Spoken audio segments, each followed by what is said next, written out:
Welcome back, all you Noble Bear fans and Bear Blitz fans.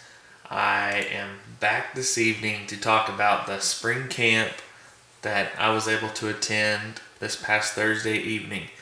And joining me in this podcast for the first time is my very lovely wife. Jessica Lance. So I gave her a couple tasks tonight. She's gonna take a couple segments here and join me in this podcast. I think it's the third one. So, Thursday night, I was able to talk with a few of the players and get some video, which I'm still working on the video. I'm changing software and trying to make the videos look better this year, but it's going to take a little bit more trial and error because I am going Mac instead of PC, so it's just going to take some time.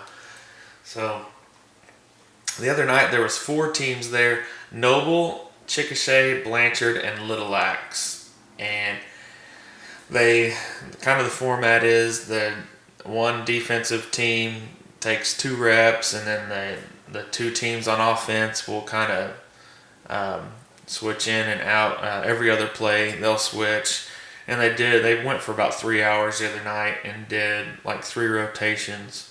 So everyone got plenty of reps. All the teams got plenty of time on defense and offense, but they didn't do any special team stuff or anything like that.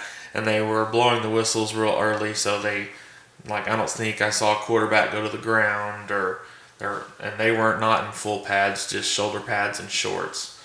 So after the spring camp Thursday night, I saw Coach Matt Lane of Little Axe, and he is originally from Noble, graduated in 2005 with my sister, and he told me Noble looked really good.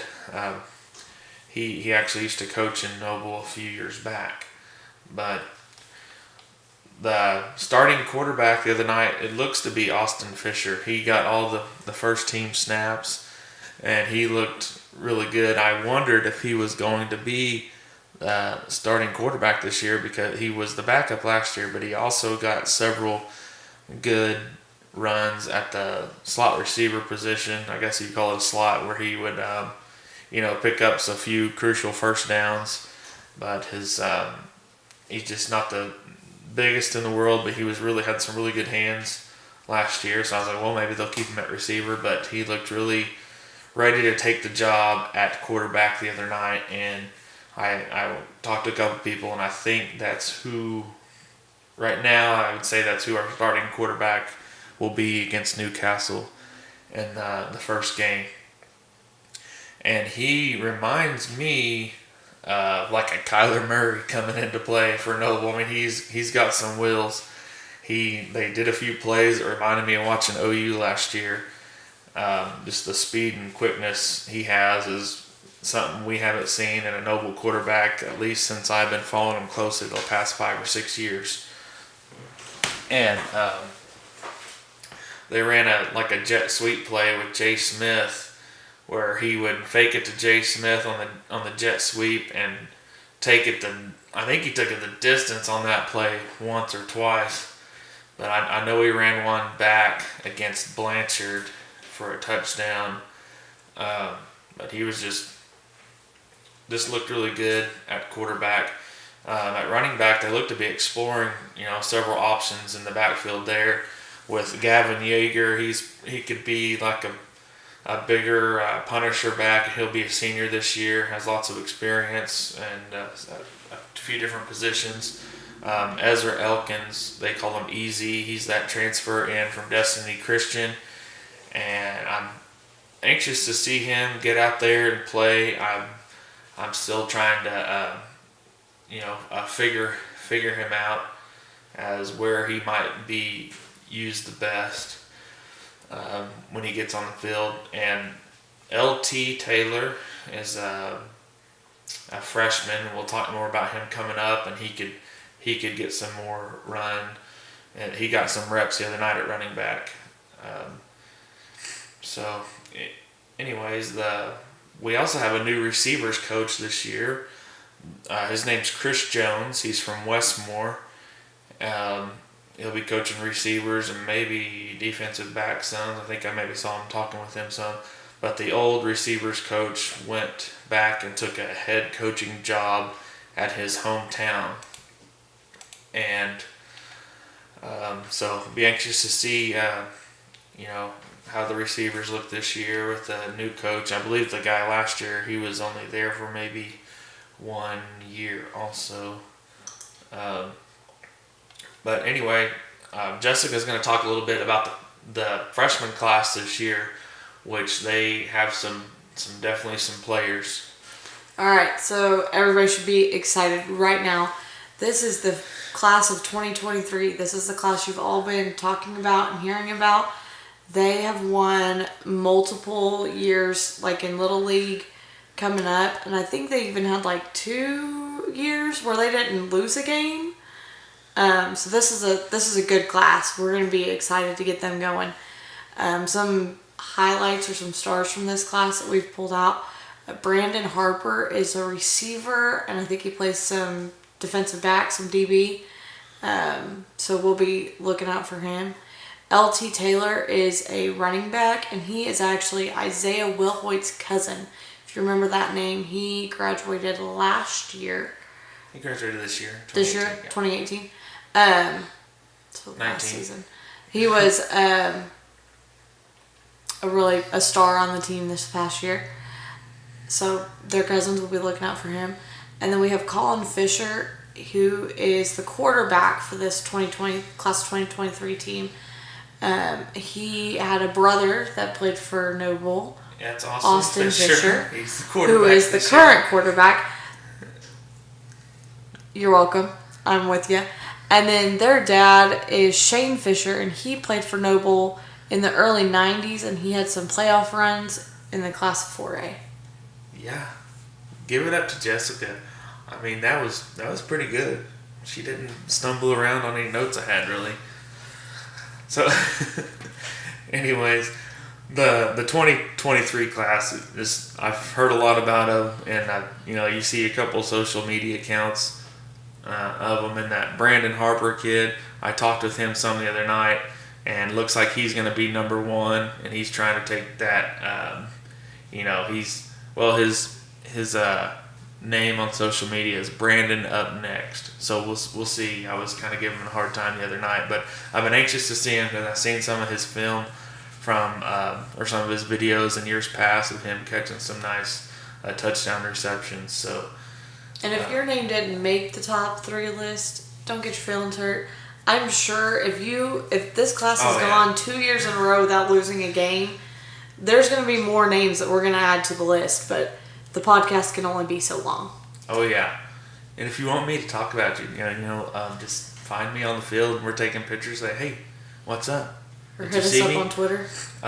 Other impressive names to watch, and the first I'm going to talk about is because he came to me and said, hey, did you get my 2 touchdowns on film there? I said, I think so. What's your name? He said Caleb Kirby.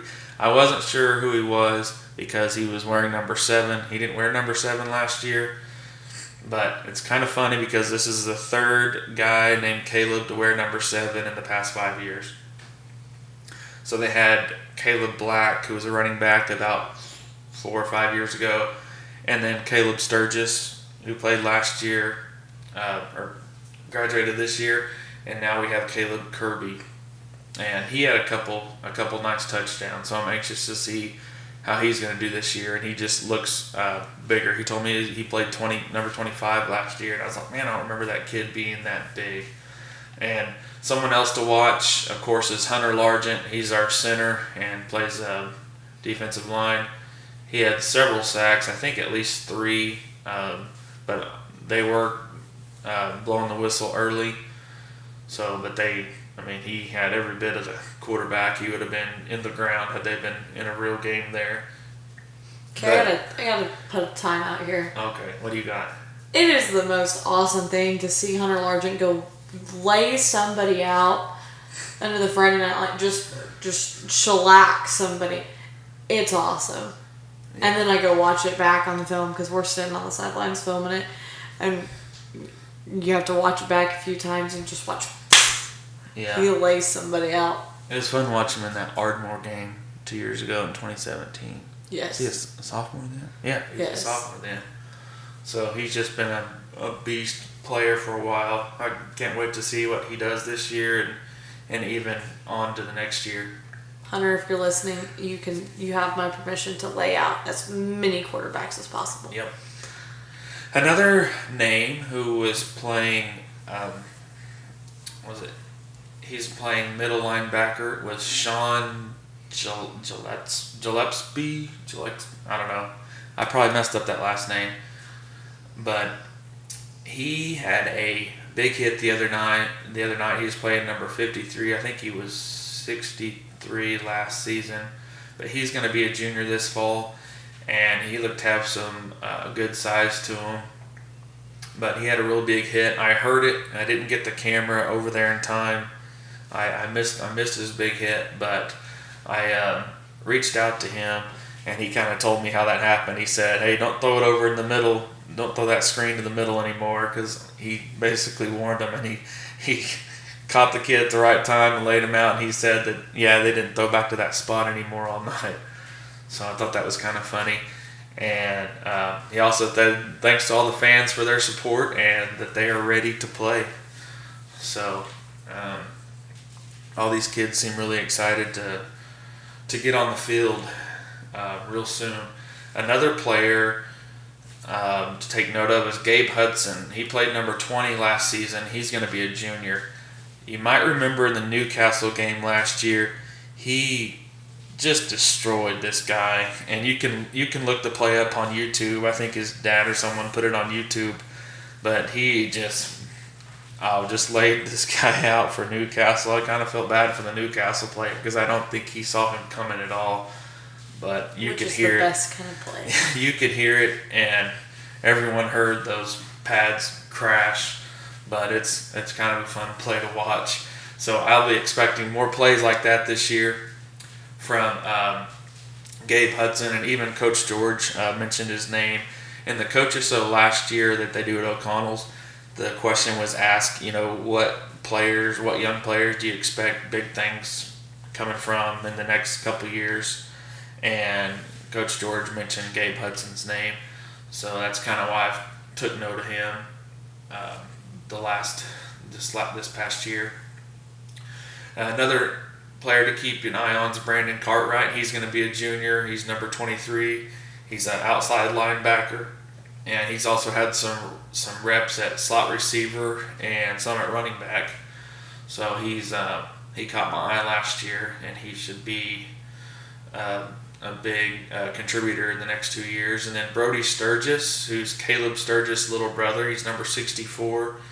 He might be the tallest one on the team. He definitely will have some size up front, and he'll be playing on the line. I think it may have been like defensive end he was playing at, but his brother will be playing this fall up in Virginia at a college up there. So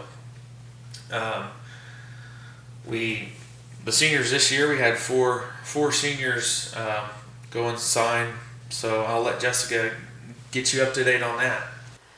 All right, so we had 4 seniors that have signed to play college ball this fall. The first one we have is Hayden Lingle. He was our starting QB for 2 years. He followed at Baylor Buell. He has signed to Benedictine College in Kansas, so he'll be headed up to Kansas to play some ball. We also have Isaiah Wilhoit. We mentioned him earlier. His cousin's coming up as a freshman. He is a receiver. He started for 3 years for Noble. He is signed to play with NEO, which is Northeastern Oklahoma. So he'll be up in Miami. Yeah, in Miami. NEO is probably one of the biggest 2-year schools in the state where people transfer out of. I mean, there's a lot of, OSU and even OU, UCO, and they have a lot of people that transfer out of NEO and go to 4-year schools. Fun fact, we had a cousin who went to NEO and transferred to OU after Yes. 2 years. He was from Tuttle, but... Nick Mills from Tuttle, he played at NEO and transferred to OU and played 1 year at OU. Yep. Okay, so the next guy we have is Caleb Sturgis. He really came on and shined his senior year, and he was on the defensive side. He has signed at Southern Virginia University, so he'll be headed on a long trip to Southern Virginia. And then we have Ryan Wallace, whose older brother also played for Noble. Yes. He was a receiver, or is a receiver. He is signed to play at McPherson College in Kansas. So we've got 2 guys headed to Kansas, 1 staying here in the state, and 1 going to Virginia. Yes, it's pretty good group of guys. I think there was 1 or 2 more last year or the year before, but it's good to see all these players going on and playing at the next level.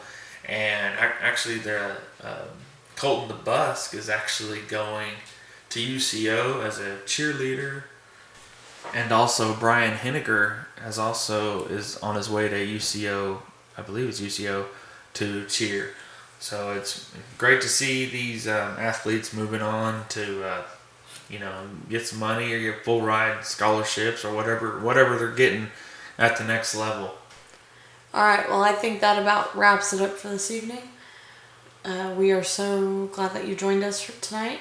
We'll keep you updated on anything we hear about over the summer, and we look forward to seeing you next fall. Yeah, guys, and keep watching. I should have a little bit of film that I got from spring camp the other night. So we got about 20 good plays that I will put into a video, and it should look like real high definition this year if I can get all the Apple stuff going. Thanks for listening, guys. This has been Bear Blitz.